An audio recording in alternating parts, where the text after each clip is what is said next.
दमा पेशेंट जो व्यक्ति है उसकी हालत कितनी नाजुक होती है, वो आप एक बार उनके पास में बैठकर उनकी व्यथा को समझिए।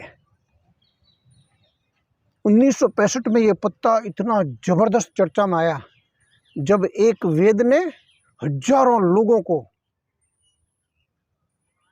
ठीक कर दिया। अस्थमा के पेशेंटों से जो पुराने से पुराने असाध्य से असाध्य बीमार थे उनको ठीक कर दिया। वो पेशेंट वहाँ जाते, अस्थमा पेशेंट, और उनको अपने सामने बिठाकर एक ताज़ा पत्ता देता, उसको गोल बीड़ी की तरह बनाकर अपने सामने ही उसको चूसने का, चूसते रहने का, जब तक कि वो चूसता चूसता थक न जाए। और उसके बाद में उसी पत्ते को मुंह के अंदर लुगदी बनाकर, बहुत बारीक महीन लुगदी बनाकर निगल जाने को बताते थे वैद्य जी। और उनके पीछे गुनगुना पानी 10 से 20 ग्राम का ही सेवन करवाते। ये जब और मालूम पड़ा एक ऐसा पत्ता, चमत्कारी पत्ता, जिससे अस्थमा के जो बहुत पुराने पेशेंट वो ठीक हो रहे हैं, तो चारों तरफ ये बात फैली।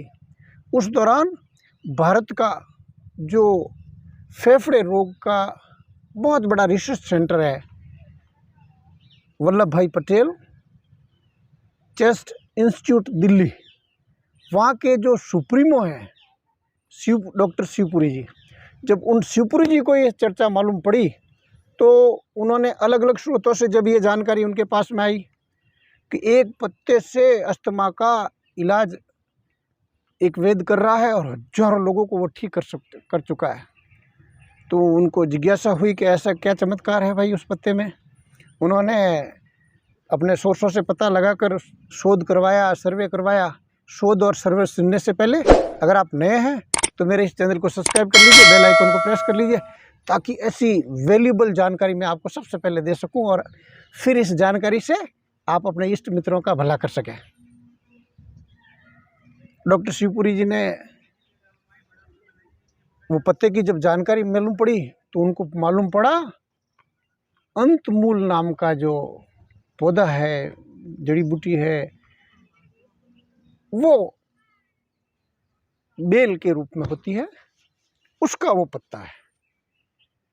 और जो उन्होंने जब प्रैक्टिकल इसका शोध और सर्वे करवाया तो जो राजकीय अस्पताल के अंदर 56 मरीज तो फेफड़ों से किसी न किसी रोग से संक्रमित थे, उनको अपने सामने 56 पेशेंटों को ताज़ा एक एक पत्ता देकर अपने सामने वही विधि से जो आयुर्वेद का वैद्य जी बता रहे थे उसी हिसाब से उसको गोल करके अपने सामने चुसवाते। और ये बात 1965 की है। और उसके बाद में वही निकलने का फॉर्मूला और पीछे गुनगुना पानी। जब ये प्रक्रिया 56 व्यक्तियों के पास में हुई, फिर दूसरे दिन 24 घंटे के बाद ठीक बाद फिर वही ताज़ा पत्ता 3 दिन तक ये प्रयोग चालू रहा उन 56 ग्रसित लोगों के ऊपर। तब एक विचित्र जानकारी ज़बरदस्त सामने आई, उन 56 में से 52% जो रोगी थे वो 100% ठीक हो गए। और 3 दिन जब और ये एक एक पत्ता जब और दिया, 6 दिन टोटल उनको मिला, तो बाकी अन्य रोगी भी काफ़ी कुछ उनमें इम्प्रूवमेंट हुआ जोरदार। ये बात उस समय के जो बॉटनिकल सर्वे ऑफ इंडिया के डिप्टी डायरेक्टर डॉक्टर सुधांशु जी, इसकी जड़ को निकाल के, दमा बूटी की जड़ को निकाल कर छाया में सुखाने के बाद, और अगर इसके पत्ते स्वतः गिर गए वो पत्ते इकट्ठे करने पर, या पत्ते को लेके छाया में सुखाकर इसका अगर पाउडर बना दिया जाए और क्वाथ के रूप में अगर इसका सेवन करते हैं तो वो सारी की सारी बेनिफिट्स जो ताज़े पत्ते में है वो इसमें मिल जाते हैं। अर्थात उन्होंने भी इस चीज़ को प्रमाणित किया कि दमा बूटी इतनी वैल्यूबल है कि इसके 3 पत्ते ही अधिकतर रोगियों के लिए काफ़ी हो जाता है अस्थमा को क्योर करने के लिए, चाहे कितना ही पुराना क्यों ना हो। फिर जब ये बात रामदेव जी पतंजलि वाले और उनके जो साथी हैं बालकृष्ण जी महाराज, उनको मालूम पड़ा तो पतंजलि की संस्था इस समय इस विषय पर ज़बरदस्त शोध कर रही है कि ऐसा ये चमत्कारी पत्ता इतना ज़बरदस्त रिजल्ट, तो इससे क्यों ना और दूसरी बीमारियों में भी इसका उपयोग किया जाए।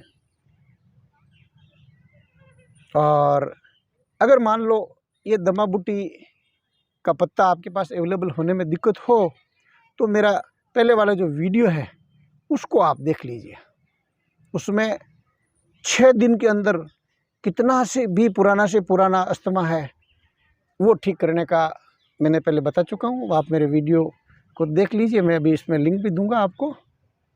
मुझे विश्वास है ये जानकारी आपको बहुत बेहतर लगी। आप अपने जो भी इससे ग्रसित व्यक्ति उनको लाभ पहुंचाने के लिए उनको शेयर करोगे। एक लाइक मेरे लिए भी बनता है।